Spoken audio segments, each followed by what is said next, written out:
بسم الله الرحمن الرحیم. سلام عرض ادب دارم خدمت همه شما عزیزانی که ویدیو را تماشا میکنید. امید صحتمند و سرحال بوده و دور از ویروس کرونا و گزند روزگار باشید.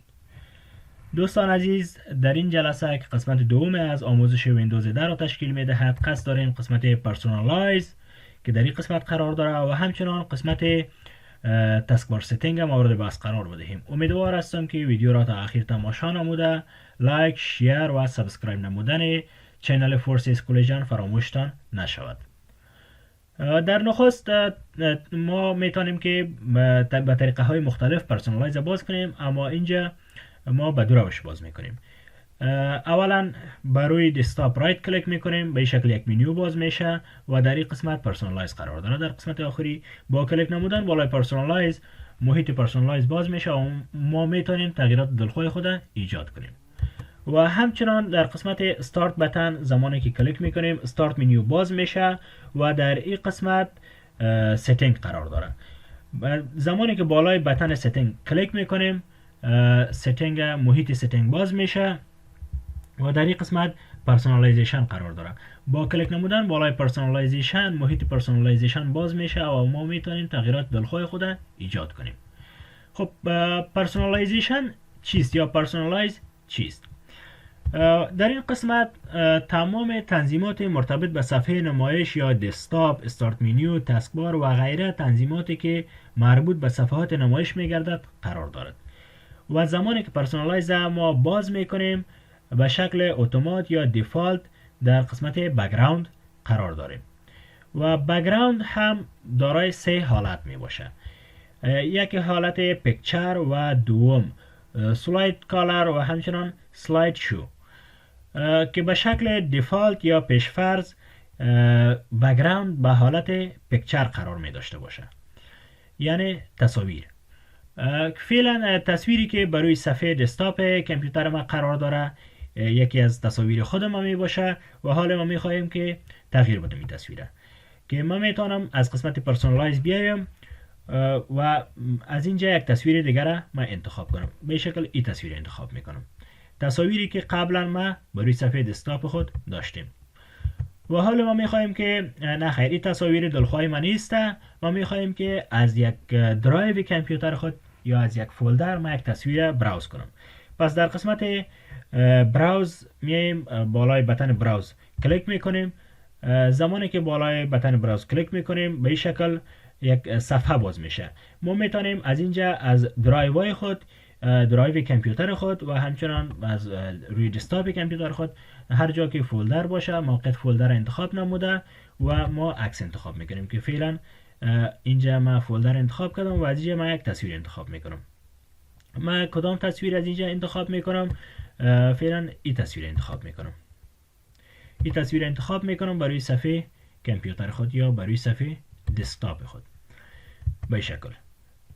و شما هم میتونین که این کار انجام بدین. دوباره قسمت پرسونالایز باز میکنیم و در این قسمت در اینجا choose a fit یک گزینه دیگه هم است به نام choose a fit که از اینجا ما فرمت تصویر خود انتخاب میکنیم که تصویری که ما انتخاب میکنیم به چی شکل فرمتش باشه، دارای بک‌گراند باشه و یا نباشه.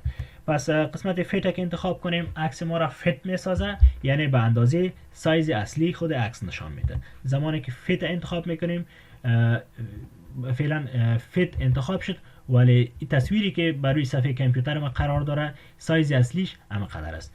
پس ما یک تصویر دیگه انتخاب میکنم، این تصویر انتخاب میکنم. زمانی که تصویر انتخاب میکنم شما ببینید دوست عزیز که این تصویر ما سایز اصلیش به این شکل است، به این اندازه است.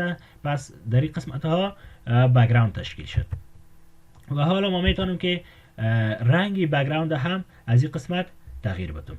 به این شکل میتونم رنگ بک‌گراند هم ما تغییر بدم. خب دوست عزیز این قسمت فت بود و همچنان قسمت دیگرش استرچ. زمانی که استرچ ما انتخاب میکنیم تصویری که هر چقدر سایزش اگر باشه به اندازه صفحه دسکتاپ کامپیوترمون میگردانه، یعنی چقدری که تصویر ما اگر خرد هم باشه به صفحه دسکتاپ کامپیوترمون را میگنجانه. پس دوباره قسمت پرسونالایز میایم و گزینه دیگرش تل. زمانی که تل انتخاب کنیم تصویر ما را بسیار زوم می سازه و آخرین نقطه نشان میده. و همچنان قسمت بعدیش سنتر که انتخاب کنیم نقطه مرکزی تصویر ما را نشان میده، البته تصویری که برای صفحه دسکتاپ ما قرار داره. و همچنان گاهی هم حالات رخ میده که تصویر کوچک می باشه و از خود بک‌گراند تشکیل میده. زمانی که بک‌گراند تشکیل داد شما میتونید از این قسمت رنگ بک‌گراند هم انتخاب کنید. خب دوستان عزیز، اسپن هم تقریبا شکل فیل است، به شکل فیل نمایش میده به این شکل. و پس ما دوباره به حالت دیفالت قبلی خود میگذاریمش، فیل گذاشتیمش. و گزینه بعدی در این قسمت سلاید کالر است. زمانی که سلاید کالر را ما انتخاب میکنیم به این شکل ما میتونیم که رنگ خالص انتخاب کنیم برای صفحه دسکتاپ خود. برای صفحه دسکتاپ خود رنگ خالص انتخاب کنیم به این شکل. و ما میتونیم که از این قسمت ما کاستوم کالر را انتخاب کنیم. کاستوم کالر را که انتخاب میکنیم به این شکل یک صفحه باز میشه و ما میتونیم که از این صفحه رنگ دلخواه خود تشکیل بدیم به این شکل که رنگ دلخواه ما سفید است، پس من سفید انتخاب کردم. به این شکل یک رنگ ما تشکیل دادم. خب دوستان عزیز، قسمت سلاید کالر بود و قسمت بعدیش سلاید شو است. زمانی که سلاید شو را شما انتخاب میکنین به این شکل یک صفحه به شما باز میشه و سلاید شو را زمانی که سلیکت کردین در این قسمت شما بیاین بالای بتن براوز کلیک کنین.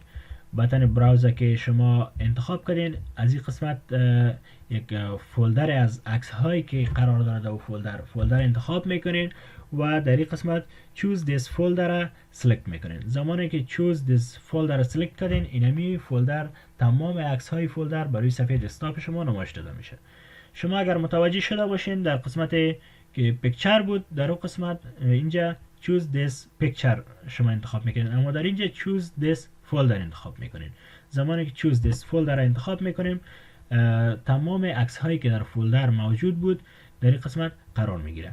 و همچنان از این قسمت شما میتونید change picture every time انتخاب کنین که چند دقیقه بعد یا چند لحظه بعد تصویر اتومات چنج شود.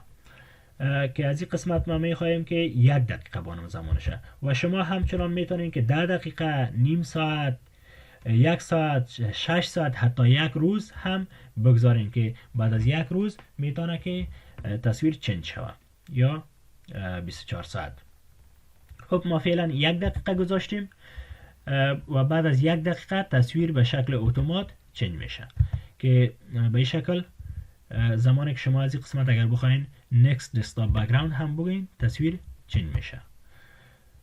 خب در این قسمت دوستان عزیز ما از شما یک سوال هم دارم و سفر ما میگذاریم که تا خودش اتومات چنج شوه و ما سوالم از شما میپرسم. بعد از تصمیم داریم در ریکاردهای خود در مابین ریکارد از شما یک سوال از علوم دینی داشته باشیم و شما میتونین جوابهای سوالات باز در قسمت که ما آدرس به شما میتیم در این قسمت شما جواب سوالات ما را بگذارین. این آدرس های است که شما میتونین با استفاده از این آدرس ها با ما در ارتباط باشین. سوال ما از شما جوانان ای است که هدف از خلقت جوانان و وظیفه آنها چیست؟ ما جوانان چرا خلق شدیم؟ خداوند ما جوانان را چرا خلق کرده و وظیفه ما چی است من حیث یک جوان مسلمان؟ از شما میخواهیم که بر ما جواب این سوال کسایی که اگر خواستن به این آدرس ها ارسال کنن بر ما میرسه انشالله. با در ریکارد بعدی ما بالایش بحث میکنم. خب شما دیدین دوستان عزیز که من هیچ غرض نگرفتم و سلاید خودش اتومات چنج شد، یعنی ما 1 دقیقه زمان گذاشته بودیم. و همچنان قسمت شفل اگر این گزینه فعال باشه، زمانی که این گزینه فعال بود عکس ها به شکلی که مرتب و ترتیب شده است به اون شکل نمایش داده نمیشه، یعنی انتخابی است. مختلط نمایش داده میشه. فعلا تصاویری که ما به شکل سلاید شو گذاشتیم این تصاویر است. اگر شفل فعال نباشه این تصاویر به این شکل به ترتیب نمایش داده میشه از یک طرف و زمانی که شفل فعال باشه یک تصویر شاید این انتخاب شود و یک تصویر انتخاب شود و یک تصویر انتخاب شود به شکل مختلط انتخاب میشه. خب دوستان عزیز شفل اما فعال میمونم، خوب است به شکل مختلط باشه. و همچنان allow slide when on battery power، زمانی که این گزینه فعال باشه کامپیوتر ما به چارج که وصل باشه سلاید شو انجام میشه. اگر این گزینه را ما غیر فعال کنیم کامپیوتر ما اگر به چارج وصل نباشه هم سلاید شو انجام میشه. اگر فعال باشه تنها در حالتی که در چارج باشه کامپیوتر ما سلاید شو انجام میشه، ولی اگر از چارج بکشیم سلاید شو انجام نمیشه. و قسمت چوز افیت قبلا ما در قسمت پیکچر کار کردیم، پس نیاز نیست دوباره اینجا تکرار کنیم میشه. پس به حالت پیکچر قرار میتیم بک‌گراند کامپیوتر خود و وظیفه بک‌گراند بفهمیم که بک‌گراند چی کار میکنه. در این قسمت ما میتوانیم محیط دسکتاپ کامپیوتر خود را به شکل دلخواه خود بسازیم. خب قسمت بعدی کالرز. کالرز کدام موضوعات است؟ اول بفهمیم کالرز چی است. در این قسمت ما می توانیم رنگ بک‌گراند یا عقب صفحات استارت منیو، تاسک بار، تایتل بار و غیره صفحات انتخاب و تنظیم کنیم. در نخست زمانی که ما کالرز انتخاب میکنیم در این قسمت یک چک باکس قرار داره. این چک باکس زمانی که ما سلکت میکنیم به شکل اتومات آپراتینگ سیستم ما یک رنگ انتخاب میکنه که در این قسمت زمانی که ما چک باکس سلکت میکنیم انتخاب آپراتینگ سیستم رنگ دسکتاپ به این شکل قرار داد، به این رنگ قرار داد که ما میبینیم به این رنگ قرار داد. ولی ما میخوایم نخیر اتومات انتخاب نکنیم و به شکل دلخواه خود انتخاب میکنیم، رنگ سیاه را انتخاب میکنیم یا هر رنگ دیگری که خواسته باشیم به این شکل ما انتخاب میکنیم. و اگر رنگ هایی را که ما میخوایم انتخاب کنیم موجود نمی باشه از قسمت کاستوم کالر شما میتونین که انتخاب کنین و رنگ تشکیل بدین خودتان. خب دوستان عزیز فعلا رنگی که ما انتخاب کردیم به این شکل می باشه، این رنگ است. یا یک رنگ بگیریم که واضح تر باشه، رنگ سرخ انتخاب کردیم به این شکل این رنگ انتخاب کردیم و حالا ما میخواهیم که همین رنگ بالای تمام محیط اعمال کنیم. قبل از او در این قسمت ترانسپرنسی افکتس این گزینه چی میکنه؟ با فعال بودن این گزینه این قسم یک ویژگی خاص به صفحه ما ایجاد شده.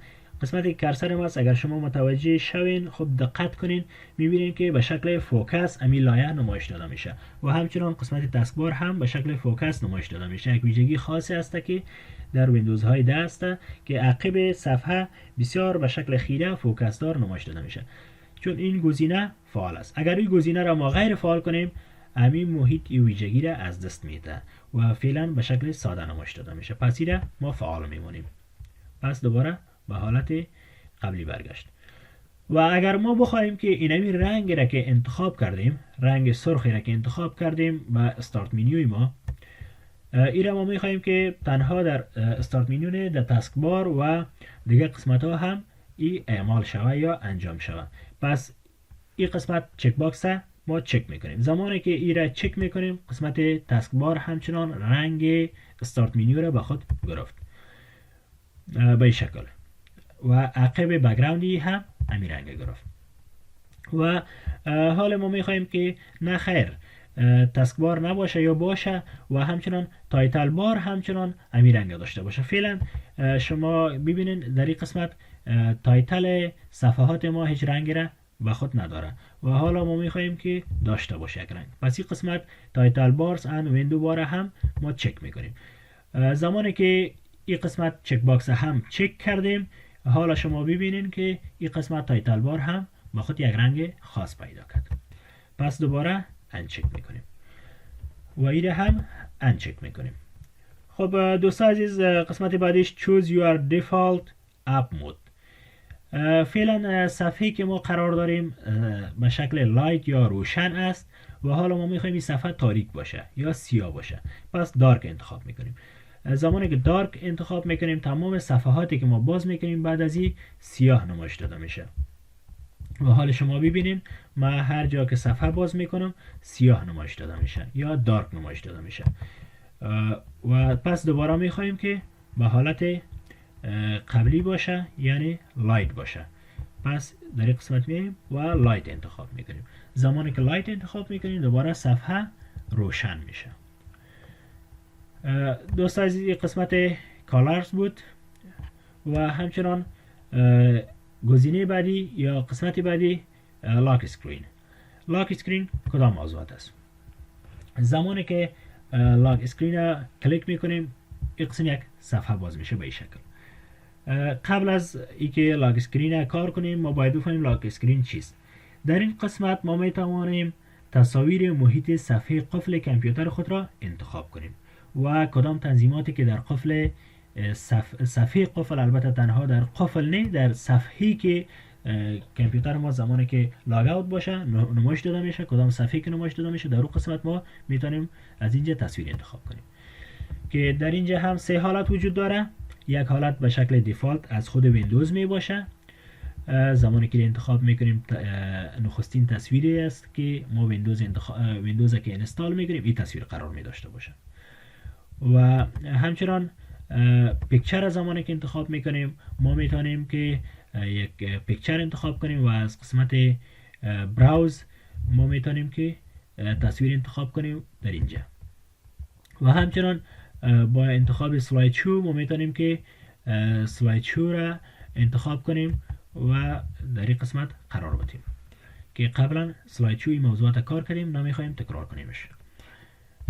خب دوستان عزیز، در این قسمت همچنان زمانی که گزینه فعال باشه اینی خصوصیاتی که در این قسمت داشته است get fun facts, tips, tricks and more on your lock screen. این گزینه ها فعال می باشه بروی صفحه قفل و زمانی که آف باشه اینمی موضوعات غیر فعال میشه. خب ما ایره فعال میمونیم و در این قسمت هم choose an app to show detailed status. برای به صفحه قفل شما میتونین که از این قسمت یگان برنامه را انتخاب کنین. زمانی که صفحه قفل باشه این برنامه ها در قفل صفحه نمایش داده شود. و همچنان در این قسمت show log screen background picture on the sign in screen.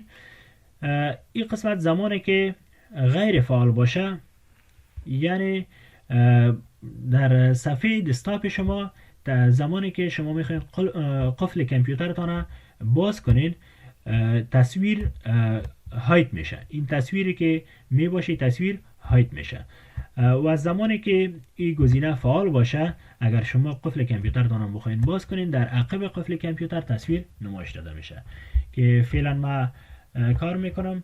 ما صفحه کامپیوتر خود قفل میکنم به این شکل صفحه قفل شد و حالا ما میخوایم صفحه کامپیوتر خود باز کنم که اینجا باز میکنم، دوباره باز میکنم و شما ببینید که تصویر به عقب صفحه نمایش داده میشه.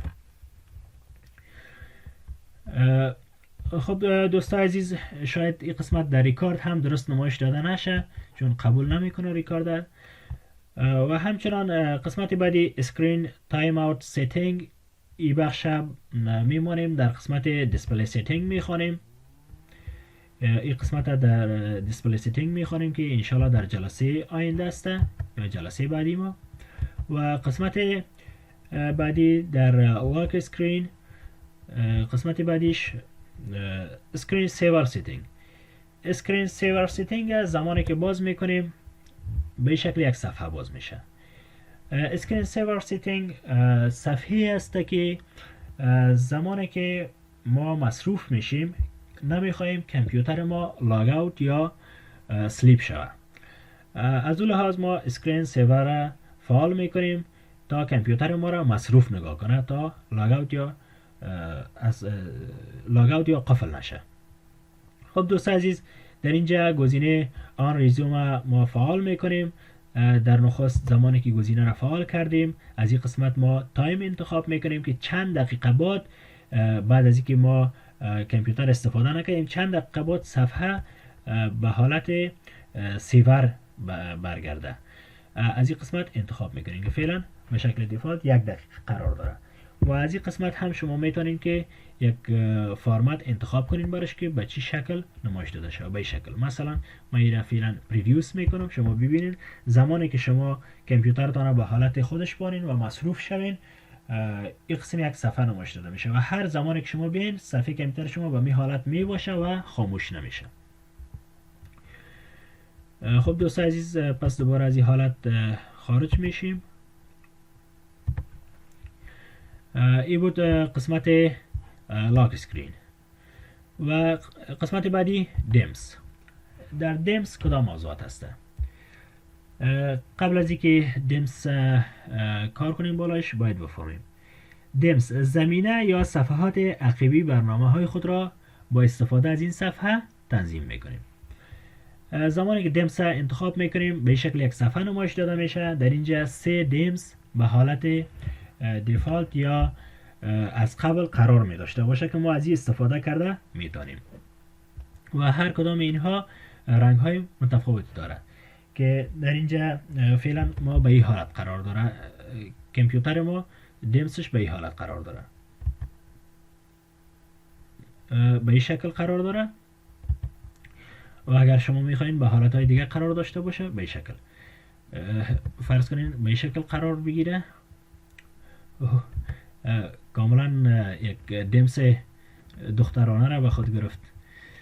و همچنان شوخی میکنم امرایتان دوستا، شاید خسته شده باشین از خاطر. و همچنان دیمز دیگر انتخاب میکنیم که یک دیمز مردانه است کاملا. و همچنان دیمز بعدی یک دیمز بچگانه. خب دوستا عزیز، شوخی کردم امرایتان، شاید خسته شده باشین از خاطر. خب اگر ما بخوایم دیمز های دیگر خریداری کنیم، از این قسمت ما میتونیم که به اپستور بریم، از مایکروسافت خریداری کنیم دیمز ها را. و قسمت بک‌گراند و کالا را در این قسمت ما خواندیم، دیگر نیاز نیست تکرار کنیم. و قسمت ساوند و ماوس کارسر در بخش ستینگ انشاءالله تمام اینها را ما کار میکنیم. و در قسمت دیمز یک گزینه دیگری که اضافه شده دسکتاپ آیکون ستینگ است. زمانی که بالای دسکتاپ آیکون ستینگ ما کلیک میکنیم به این شکل یک صفحه باز میشه. این صفحه بسیار کارهای مهم را انجام میده. قبل از اینکه بالای صفحه کار کنیم ما میخواهیم که در موردش کمی شرح بدیم. دوستان عزیز، زمانی که شما ویندوز در اینستال میکنین در کامپیوتر خود، در اینجا مای کامپیوتر در اکثر ویندوز های ده مای کامپیوتر به شکل دیفالت قرار نمی داشته باشه. شما مجبور و مکلف هستین که مای کامپیوتر اینجا خودتان قرار بدین. ولی بعضی دوستای ما شارتکت انتخاب میکنن، شارتکت مای کامپیوتر اینجا میان قرار میدن. این کار نکنین. پس شما من حیث یک شخصی مسلکی و کسی که به کامپیوتر دسترسی داره و میفهمه کامپیوتر، در قسمت پرسونالایز بیاین. از قسمت پرسونالایز قسمت دیمز انتخاب کنین و از اینجا دسکتاپ آیکون ستینگ انتخاب کنین و همچنان بیاین از این قسمت کامپیوتر چک کنین. قسمت کامپیوتر است ایره چک کنین و همچنان ریسایکل بین چک کنین و اپلای کنین. امی عملیه انجام میشه. فعلا شما ببینین که در این قسمت کامپیوتر و ریسایکل بین قرار داره. زمانی که من ایره ان چک میکنم، اردو را ان چک کردم و اپلای میکنم، مای کامپیوتر و همچنان ریسایکل بین هاید شد، اردویش دیلیت نشد، تنها هاید شد. و پس دوباره از این قسمت میخوایم که نمایش داده شود و نمایش داده میشه. و همچنان ما میتونم که از این قسمت آیکن امی برنامه ها را چنج کنم. ما میخوایم آیکن مای کامپیوتر را چنج کنم. مای کامپیوتر از این قسمت انتخاب میکنم و چنج آیکن انتخاب میکنم و میخوایم که یک آیکن دیگه داشته باشم در مای کامپیوتر. به این شکل ما میخوایم از اینجا یک تصویر انتخاب کنم، ای آیکن داشته باشم در مای کامپیوتر. زمانی که انتخاب میکنم و اپلای میگیم، تصویر مای کامپیوتر یا آیکن مای کامپیوتر چنج شد. و پس دوباره اگر میخواین به حالت قبلیش برگرده، ریستور دیفالت می انتخاب میکنین، پس به حالت قبلی برگشتیم. خب دوستان عزیز، قسمت دسکتاپ آیکن سیتینگ بود و قسمت دیگرش های کانتراست سیتینگ. این قسمت ها را در قسمت دیسپلی سیتینگ انشاءالله تمامش کار میکنیم. خب دوباره پرسونالایز باز میکنیم. در این قسمت دیمز تمام شد، موضوعاتی که در دیمز بود. و قسمت بعدیش فونتس. در فونتس کدام موضوعات است؟ فونتس هم یکی از بخش های است که در قسمت پرسونالایز قرار داره و اینجا فونت های قرار داره که ما در کامپیوتر خود را اینستال کردیم و شما زمانی که میخواین بفهمین که کدام فونت ها در کامپیوتر شما اینستال است، پس شما بیاین در قسمت پرسونالایز و فونت انتخاب کنین، از این قسمت شما سرچ کنین. فرضاً ما میخوایم که یکی از فونت ها که TW Cent هسته ما ببینیم که آیا اینستال است در کامپیوتر ما یا نه. TW Cent، بله TW Cent در این قسمت قرار داره. زمانی که ما TW Cent انتخاب میکنم، در اینجا تمام موضوعاتش، ورژنش، تمام چیزها قرار میگیره که ورژنش 1.02 است و از این قسمت هم میتونم که را انستال هم بکنم. خب دوستان عزیز، قسمت پرسونالایز و فونت، این موضوع در قسمت فونت بود و از این قسمت هم شما میتونید که به شکل آنلاین فونت ها را خریداری کنین و کامپیوترتان اینستال کنین. و قسمت بعدی استارت. استارت، هدف از استارت یعنی استارت منیو می باشه که ما میتونیم از این قسمت تنظیمات استارت منیو خود به شکل دلخواه خود مرتب کنیم. زمانی که ما استارت انتخاب میکنیم، آپشن استارت به شکل یک صفحه باز میشه. در قسمت استارت در اینجا ما میتونیم که در این قسمت تنظیمات که مربوط به استارت منیو میشه به شکل دلخواه خود مرتب و منظم سازیم. زمانی که بالای استارت کلیک میکنیم به شکل یک محیط باز میشه و در اینجا نخستین گزینه که قرار داره show more titles on start. زمانی که این گزینه غیر فعال باشه، شما میتونین که زمانی که این گزینه فعال باشه در اینجا امی آیکن ها دارای تایتل نمایش داده میشه و بزرگتر نمایش داده میشه. فعلا ببینین من ایره فعال میکنم. زمانی که گزینه فعال میشه و استارت منیو رو زمانی که باز میکنم به این شکل بزرگتر نمایش داده شد، چون آیکن ها کمتر است در استارت منیو کامپیوتر ما، از اون لحاظ دور دور با مسافت نمایش داده شده. و همچنان در این قسمت یک سرچ باکس ایجاد میشه که ما میتونیم آیکن ها را یا برنامه ها را در این قسمت سرچ کنیم. پس دوباره به حالت قبلیش میگذاریمش. و همچنان show up list and start menu. زمانی که گزینه فعال باشه در این قسمت لیست از برنامه ها نمایش داده میشه. شما ببینین این لیست از برنامه هاست که در این قسمت نمایش داده شده، چون این گزینه فعال است. اگر این گزینه را ما غیر فعال میکنیم در این قسمت برنامه ها نمایش داده نمیشه. لیست از برنامه ها از این قسمت هاید شد. پس دوباره این قسمت فعال میکنیم. و قسمت بعدی show recently added app. زمانی که گزینه فعال باشه در این قسمت برنامه هایی را که ما میخواهیم که به زودترین وقت در دسترس ما باشه در این قسمت قرار میده. البته برنامه هایی را که ما بیشترین استفاده را از او داریم در این قسمت به شکل دیفالت قرار میگیره و ما میتونیم از او به زودترین فرصت استفاده کنیم.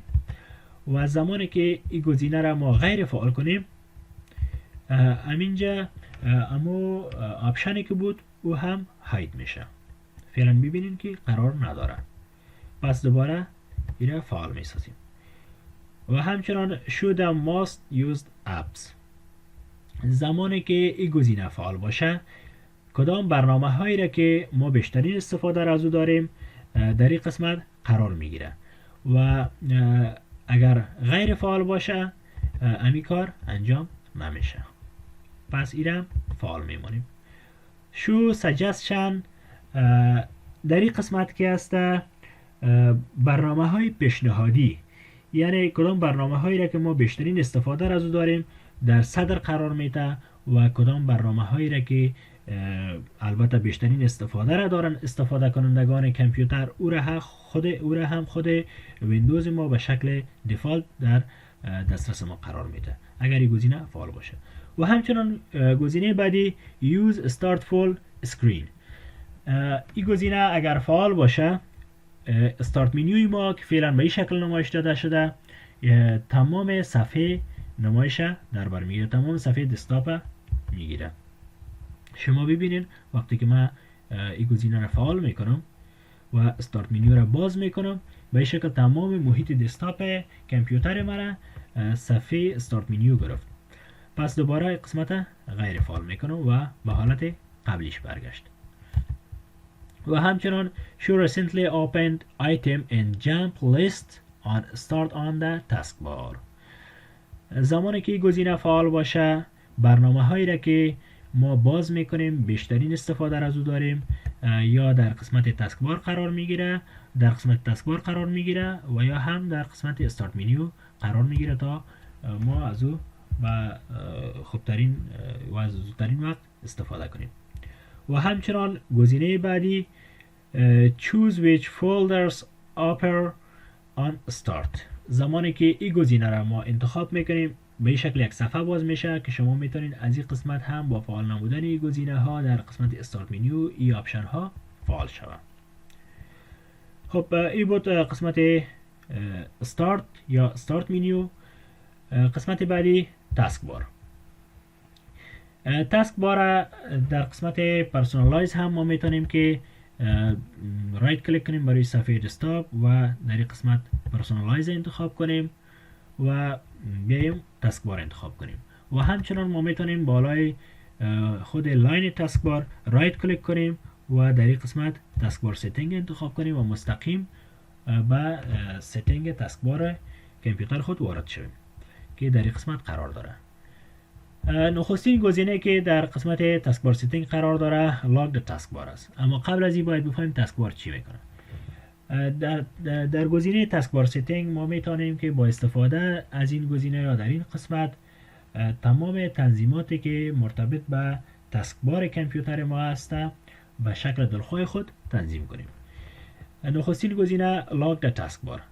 اگر این گزینه غیر فعال باشه ما میتونیم که با لفت کلیک نمودن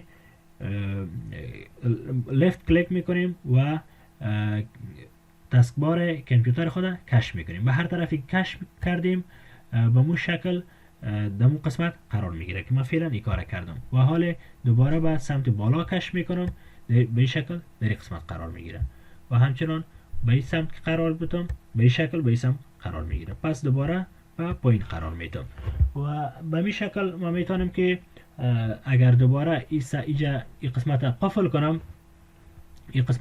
کنم پس این قسمت که قفل شد این حال من میتونم که این کار انجام بدم. یعنی اگر این قسمت لاگ تاسک بار قفل باشه ما نمیتونیم که تاسک بار خود از این قسمت بیجا کنیم. اگر قفل نباشه ما میتونیم که بیجا کنیم. همچنان automatically hide the taskbar in desktop mode. اگر این گزینه را ما فعال کنیم تاسک باری که در این قسمت قرار داره به شکل اتومات هاید میشه. شما ببینید دوستان زمانی که من فعال میکنم این گزینه را تاسک بار کامپیوتر ما به شکل اتومات هاید شد تا زمانی که من کرسر ما قرار ندم بالاش. زمانی که در این قسمت میایم کرسر خود قرار میتونم بالای تاسک بار یا در موقعیتی که تاسک بار هست تاسک بار دوباره برای من نمایش داده میشه و کرسر ما که دور میکنم هاید میشه. پس دوباره این گزینه را غیر فعال میکنیم و همچنان automatically hide the taskbar in table mode. ویندوز های در صفحه نمایش به دو حالت نمایش داده میشه، یکی دسکتاپ مود و دیگر تیبل مود. از این قسمت ما میایم صفحه کامپیوتر خود تیبل مود میسازم. زمانی که تیبل مود میسازم صفحه نمایش کامپیوتر به شکل تیبل مود نمایش داده میشه به این شکل که شما ببینید دوست عزیز. من یک دسکتاپ جدید به این شکل شما که میبینین دوست عزیز و همچنان automatically hide the taskbar in the table mode. زمانی که این گزینه را ما فعال میکنیم اونم کاری که در دسکتاپ مود انجام میشه تاسکبار هایت میگردید. در تیبل مود هم اگر این گزینه را ما فعال بانیم در تیبل مود هم همین کار انجام میشه. زمانی که گزینه را فعال میکنیم در تیبل مود هم تاسکبار ما هایت میشه، تاسکبار کامپیوتر ما البته. و دوباره ما زمانی که را انچک میکنیم دوباره به حالت قبلی برمیگرده و همچنان ما از حالت تیبل مود هم خارج میکنیم کامپیوتر پس دوباره به حالت دسکتاپ مود قرار بگیره. خب دوستان عزیز، قسمت بعدی یوز اسمال تاسکبار بتن. زمانی که این گزینه فعال باشه این قسمت تاسکبار فعلا شما اگر متوجه باشین بزرگ نمایش داده شده. اگر این گزینه فعال باشه تاسکبار کوچک نمایش داده میشه، به این شکل نمایش داده میشه. خب ببینید دوستان تاسکبار به این شکل نمایش داده شده و استارت منیو به این شکل. و اگر این گزینه را غیر فعال کنیم پس دوباره تاسکبار بزرگ نمایش داده میشه. و همچنان دوستان عزیز قسمت دیگرش که use pick to previews the desktop when you move or mouse to the show desktop button at the end of the taskbar. زمانی که این گزینه فعال باشه شما کرسرتان را در این قسمت قرار بدین، در قسمتی که نوتیفیکیشن است در آخرین نقطه قرار بدین. صفحه‌ای که نمایش داده میشه اگر هر چقدر صفحات باز باشه اتومات هایت میشه تا زمان کرسرتان در این قسمت قرار داره. زمانی که کرسرتان از این قسمت خارج کنین، زمانی کرسرتان در این قسمت قرار داشته باشه شما ببینید دوستان در این قسمت اگر کرسرتان از دور کنین دوباره صفحه نمایش داده میشه. شما ببینید که من این کار عملا انجام میدم. زمانی که گزینه را فعال میکنم و کرسر خود در این قسمت قرار میدم به شکل اتومات صفحه هایت شد. شما ببینید کرسر ما در این قسمت قرار داره و دوباره کرسر خود کی طرف کش میکنم بر روی صفحه دسکتاپ خود دوباره صفحه نمایش داده میشه و این را پس به حالت قبلیش میمونیم. و همچنان گزینه بعدی replace command prompt with windows. در این قسمت یک کامند است که در قسمت استارت بتن ما رایت کلیک میکنیم. با رایت کلیک نمودن در اینجا یک کامند قرار داره که ما این اگر غیر فعال کنیم کامند نمایش داده میشه در این قسمت. بله دوستان کامند پروموت است که اگر ما بالای از کلیک میکنیم صفحه CMD یا داست نمایش داده میشه و اگر این گزینه فعال باشه امو کامند در این قسمت یا امو آپشن در این قسمت نمایش داده نمیشه. و همچنان ما میتونیم که با ویندو X هم این صفحه را باز کنیم از روی کیبورد خود، شارت کتش است. و قسمت بعدیش شو badges on taskbar buttons. این قسمت زمانی که اگر فعال باشه یا آن باشه کدام برنامه هایی را که شما در قسمت تاسکبار باز کردین اگر این گزینه فعال باشه به شکل برجسته تر به شما نمایش میده، نزدیک میکنه به هم نزدیک میکنه ولی هایت نمیسازیش. اگر این گزینه غیر فعال باشه اگر برنامه های زیادی را در قسمت تاسکبار شما باز میکنین باز ادامه دار نمایش میده ولی برجسته نمیسازیش. و گزینه بعدی تاسکبار لوکیشن آن اسکرین. از این قسمت هم شما میتونین که موقعیت تاسکبارتان تغییر بدین، به طرف راست قرار بدین، به سمت بالا قرار بدین، به سمت چپ و همچنان دوباره به سمت پایین، به هر سمتی که شما خواسته باشین قرار میدین. و کامبین تاسکبار بتنز. از این قسمت شما میتونین که برنامه هایی را که در این قسمت شما باز کردین از این قسمت میخواین که هم لیبل نمایش داده شود و هم آیکن برنامه ها. پس از این قسمت شما انتخاب میکنین. این قسمت که انتخاب میکنین هم لیبل برنامه ها نمایش داده میشه در قسمت تاسکبار و هم آیکن. ببینید دوستان عزیز به این شکل هم لیبل نمایش داده شد و هم آیکن و نیور هم بگوین به این شکل نمایش داده میشه. اما بهترش always hide labels به شکل مقبول تر نمایش داده میشه. و از قسمت how do I customize taskbar این مربوط اینترنت میشه که از این قسمت شما میتونین با اینترنت کانکت شدین باز کار انجام داده میتونین. و قسمت بعدیش notification area. قسمت نوتیفیکیشن ایریا را ما قبلا هم خواندیم ولی در اینجا بعضی چیزها هست که باید کار کنیم. نوتیفیکیشن ایریا select which icons appear on the taskbar. چی میکنه؟ برای انتخاب نمودن آیکن های بیشتر در قسمت تاسکبار استفاده می شود. زمانی که بالای از این ما کلیک میکنیم به این شکل یک صفحه باز میشه و در این صفحه بعضی از آیکن ها قرار داره که ما میتونیم با آن نمودن او آیکن ها در این قسمت نمایش داده شود برای ما. اگر ما بخوایم که فرض کنیم که بطری کامپیوتر ما نمایش داده نشه، از این قسمت آف میره، در این قسمت نمایش داده نمیشه و به این شکل میخوایم که والیوم نمایش داده نشه، پس آف میسازیم، والیوم هم هاید شد، ولی ما میخوایم نمایش داده شود از این قسمت. و اگر میخوایم که تمام آیکن ها نمایش داده شود از این قسمت تمامش آن میسازید. تمامش که آن میسازید در این قسمت تمام آیکن ها نمایش داده میشه و پس دوباره هاید میسازیمش. خب دوستان عزیز، قسمت بعدی یا گزینه بعدی تران سیستم آیکنز آن آف. آن آر آف. زمانی که این قسمت انتخاب میکنیم کدام آیکن هایی که مربوط سیستم خود کامپیوتر میشه در این قسمت قرار داره. مثلا ساعت هسته، اگر میخوایم که ساعت در این قسمت ساعت نمایش داده نشه، پس شما از این قسمت ایره آف بسازید، ساعت نمایش داده نمیشه و ما میخوایم که نمایش داده شه، پس دوباره آن میسازمش.